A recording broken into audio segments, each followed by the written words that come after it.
খাবার পানিটা এখন খাবার পানি ছাড়লাম, খাবার পানিটা আর এটা বন্ধ আছে, কিন্তু খাবার পানিটা চলতেছে, কিন্তু এইটা পাম্প বন্ধ, এটা ওভারলোড আছে। ওভারলোড থাকলে তো মনে করছে রিলে এটা হয়তো রিসেট করে দিতে হবে।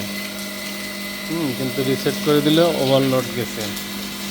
আচ্ছা, কিন্তু আমার এই পানিটা দরকার নাই, এই পানি যেহেতু ওভারলোড ফ্লো হয়ে পড়ে যাচ্ছে, সেই জন্য আমি এখানে হালকা এই যে এখানে একটা স্ক্রু দিয়ে এই যে একটা আটকে দিলাম, যাতে এয়ার এই সিগন্যাল না দেয়। আর এটা বন্ধ থাকলো। হ্যাঁ, কারণ এটা বন্ধ থাকলেও চলে, এটার সাথে এটা প্যারালাল করা। এই জন্য আমি ওইখানে একটা গ্যাটিস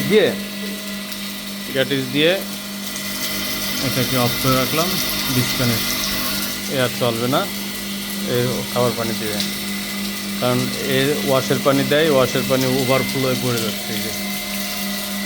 তো এই জন্য ওটা অফ রাখলাম। ধন্যবাদ সবাইকে।